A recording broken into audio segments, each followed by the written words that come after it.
आकाशवाणी देहरादून से प्रस्तुत हैं प्रादेशिक समाचार। पहले मुख्य समाचार। प्रधानमंत्री नरेंद्र मोदी ने कहा, देश विभिन्न क्षेत्रों में भारत की नारी शक्ति की उपलब्धियों पर गर्व कर रहा है। राज्य के सरकारी महाविद्यालयों की प्रयोगशालाओं को आधुनिक उपकरण उपलब्ध कराने के लिए 5 करोड़ रुपए से अधिक की धनराशि जारी की गई है। मुख्यमंत्री पुष्कर सिंह धामी ने राष्ट्रीय व अंतर्राष्ट्रीय खेलों में बेहतर प्रदर्शन करने वाले खिलाड़ियों को आउट ऑफ टर्न जॉब के तहत नियुक्ति पत्र वितरित किए। और प्रदेश को जल्द ही 361 सामुदायिक स्वास्थ्य अधिकारी CHO मिलेंगे।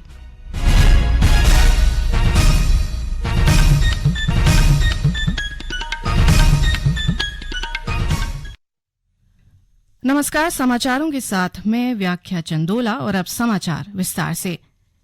प्रधानमंत्री नरेंद्र मोदी ने कहा है कि कोई भी देश महिला शक्ति की गरिमा को बढ़ाकर और उनके लिए नए अवसर सृजित करके ही आगे बढ़ सकता है। श्री मोदी ने नई दिल्ली में आज सशक्त नारी विकसित भारत कार्यक्रम को संबोधित करते हुए ये बात कही।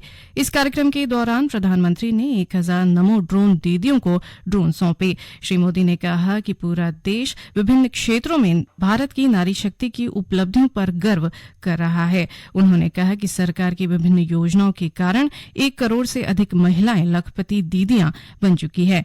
प्रधानमंत्री ने कहा कि 2014 में सत्ता में आने के बाद कई योजनाएं महिलाओं के लिए लाई गईं और उनका सफलतापूर्वक शुभारंभ किया गया। उन्होंने पूर्व की सरकारों पर महिलाओं के हितों की अनदेखी करने का आरोप लगाया।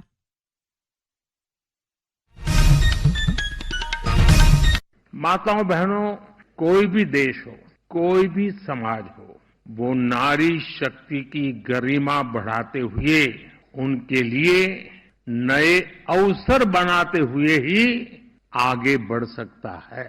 लेकिन दुर्भाग्य से देश में पहले जो सरकारें रही, उनके लिए आप सभी महिलाओं का जीवन, आपकी मुश्किलें कभी प्राथमिकताएं नहीं रही और आपको आपके नसीब पर छोड़ दिया।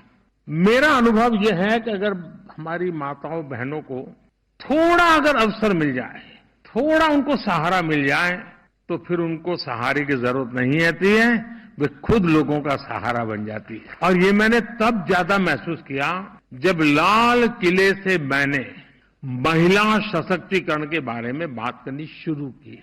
मैं पहला प्रधानमंत्री हूं जिसने लाल किले से हमारी माताओं बहनों को शौचालय ना होने के विषय में जो मुश्किलें होती हैं, उस पीड़ा को मैंने व्यक्त किया था। प्रधानमंत्री ने कहा कि आने वाले वर्षों में ड्रोन प्रौद्योगिकी का देश में विस्तार होगा और देश में नमो ड्रोन दीदियों के लिए असंख्य अवसर उपलब्ध होंगे। राज्य के सरकारी महाविद्यालयों में विभिन्न विषयों की प्रयोगशालाओं को आधुनिक उपकरण उपलब्ध कराने के लिए 5 करोड़ 30 लाख रुपए की धनराशि जारी की गई है।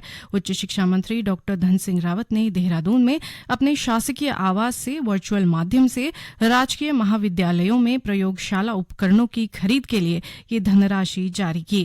पहले चरण में प्रदेश के 46 राजकीय महाविद्यालयों को ये धनराशि उपलब्ध कराई गई है और सभी प्राचार्यों को समय रहते उपकरणों की खरीद करने के निर्देश भी दिए गए हैं। ये धनराशि सूबे के 46 महाविद्यालयों को उपलब्ध कराई गई है, जिससे इन महाविद्यालयों में प्रयोगशाला के आधुनिक उपकरणों की खरीद की जानी है। प्रदेश के पात्र छात्रों को बायोमेट्रिक के माध्यम से छात्रवृत्ति मिलेगी। राज्य सरकार के मुताबिक ये नई व्यवस्था इस वर्ष जून के महीने से प्रदेश में शुरू हो जाएगी। भारतीय जनता पार्टी के उत्तराखंड प्रभारी दुष्यंत गौतम ने विकसित भारत संकल्प पत्र पर हरिद्वार में समाज के विभिन्न वर्गों से बातचीत कर लोगों से सुझाव भी लिए। इस अवसर पर उन्होंने कहा कि केंद्र सरकार गरीब कल्याण की दिशा में लगातार काम कर रही है।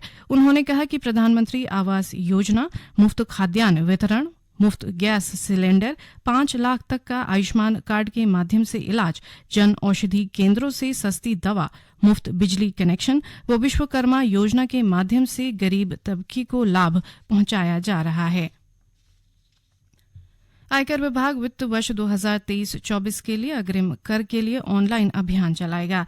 केंद्रीय प्रत्यक्ष कर बोर्ड ने कहा कि आयकर विभाग को चालू वित्त वर्ष के दौरान व्यक्तियों और संस्थाओं की कुछ विशिष्ट वित्तीय लेन देन के संबंध में जानकारी प्राप्त हुई है। इसमें कहा गया है कि विभाग ने ऐसे व्यक्तियों और संस्थाओं की पहचान की है जिनका कर भुगतान वित्तीय लेन देन के अनुरूप नहीं है।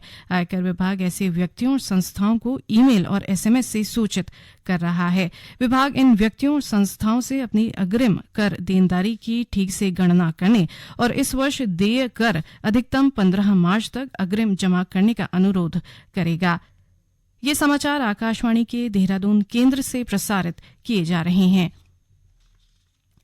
मुख्यमंत्री पुष्कर सिंह धामी ने आज खेल नीति 2021 के तहत राज्य के विशिष्ट खिलाड़ियों को आउट ऑफ टर्न जॉब के अंतर्गत चयनित अभ्यर्थियों को सरकारी सेवा के नियुक्ति पत्र वितरित किए। साथ ही उन्होंने परिवहन व उद्यान विभाग के विभिन्न पदों पर चयनित अभ्यर्थियों को भी नियुक्ति पत्र सौंपे।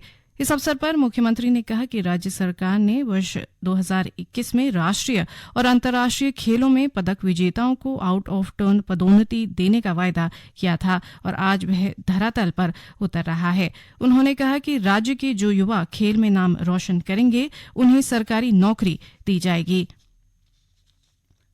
प्रदेश को शीघ्र ही 361 सामुदायिक स्वास्थ्य अधिकारी सीएचओ मिलने जा रहे हैं। हेमवती नंदन बहुगुणा चिकित्सा विश्वविद्यालय ने काउंसलिंग के बाद चयनित अभ्यर्थियों की सूची जारी कर दी है। चयनित सीएचओ की तैनाती शीघ्र ही स्वास्थ्य विभाग के द्वारा विभिन्न जिलों में की जाएगी।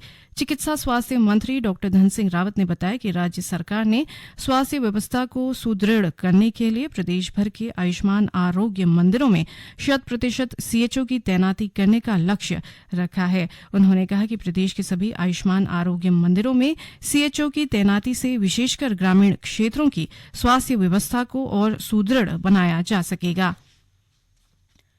कैबिनेट मंत्री प्रेमचंद अग्रवाल ने और गणेश जोशी ने ऋषिकेश व मसूरी विधानसभा क्षेत्रों में होने वाले विभिन्न विकास कार्यों का शिलान्यास किया। इन कार्यों के तहत 3 करोड़ की लागत से सामुदायिक भवन के अलावा पार्कों का निर्माण किया जाना प्रस्तावित है। इस अवसर पर श्री जोशी ने कहा कि 3 करोड़ की लागत से पुरकुल में मसूरी देहरादून विकास प्राधिकरण की ओर से सामुदायिक भवन का निर्माण किया जाएगा। इससे क्षेत्रीय जनता को आने वाले समय में लाभ मिलेगा। प्रदेश कांग्रेस कमेटी के वरिष्ठ उपाध्यक्ष सूर्यकांत धस्माना ने कहा कि जो नेता स्वार्थवश कांग्रेस को छोड़कर भाजपा में शामिल हो रहे हैं वे अगले विधानसभा चुनाव से पहले कांग्रेस में वापसी करने का प्रयास करेंगे। टिहरी लोकसभा क्षेत्र के तहत श्रीदेव सुमन नगर में पार्टी कार्यालय के उद्घाटन अवसर पर कांग्रेस उपाध्यक्ष ने कहा कि जो लोग खौफ व प्रलोभन के कारण भाजपा में शामिल हो रहे हैं वे किसी विचारधारा के लिए प्रतिबद्ध नहीं है और न वे जनसेवा का ध्येय रखते हैं। राज्य में आज मौसम का मिला जुला असर देखने को मिल रहा है। प्रदेश के कुछ हिस्सों में तेज धूप खिली है जबकि कहीं कहीं आंशिक तौर पर बादल छाए हैं। इस बीच मौसम विभाग ने बुधवार को राज्य के अनेक हिस्सों में बारिश और उच्च पर्वतीय क्षेत्रों में बर्फबारी का अनुमान व्यक्त किया है। मौसम विभाग के वरिष्ठ वैज्ञानिक आर.के. जेनामणि ने बताया कि उत्तराखंड सहित जम्मू कश्मीर, लद्दाख, मुजफ्फराबाद और हिमाचल प्रदेश में हल्की से मध्यम वर्षा और बर्फबारी की संभावना है। जो पश्चिम हिमालयन क्षेत्र का जो राज्य है जैसे जम्मू कश्मीर है, हिमाचल है, उत्तराखंड है, इसमें ऑलरेडी अफेक्ट करना शुरू कर दिया और इसकी जो इम्पैक्ट है नेक्स्ट 3 से 4 दिन तक रहेगा।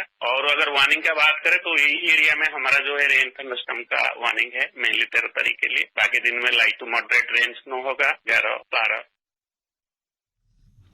आकाशवाणी के समाचार सेवा प्रभाग ने विभिन्न क्षेत्रीय समाचार इकाइयों में अनुबंध के आधार पर अनुभवी पूर्णकालिक संपादकों और समाचार वाचक सह अनुवादक के पदों के लिए आवेदन आमंत्रित किए हैं। इसका विवरण वेबसाइट newsonair.gov.in/vacancies पर उपलब्ध है। आवेदन प्राप्ति की अंतिम तिथि 19 मार्च 2024 है।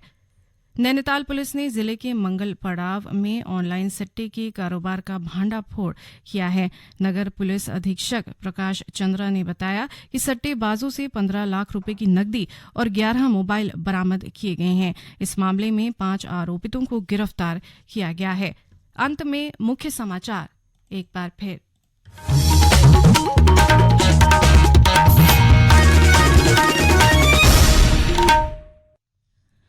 प्रधानमंत्री नरेंद्र मोदी ने कहा, देश विभिन्न क्षेत्रों में भारत की नारी शक्ति की उपलब्धियों पर गर्व कर रहा है।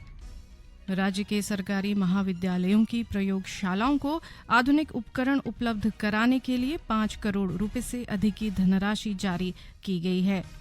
मुख्यमंत्री पुष्कर सिंह धामी ने राष्ट्रीय व अंतर्राष्ट्रीय खेलों में बेहतर प्रदर्शन करने वाले खिलाड़ियों को आउट ऑफ टर्न जॉब के तहत नियुक्ति पत्र वितरित किए और प्रदेश को जल्द 361 सामुदायिक स्वास्थ्य अधिकारी CHO मिलेंगे। इसके साथ ही प्रादेशिक समाचार का ये बुलेटिन समाप्त हुआ। नमस्कार।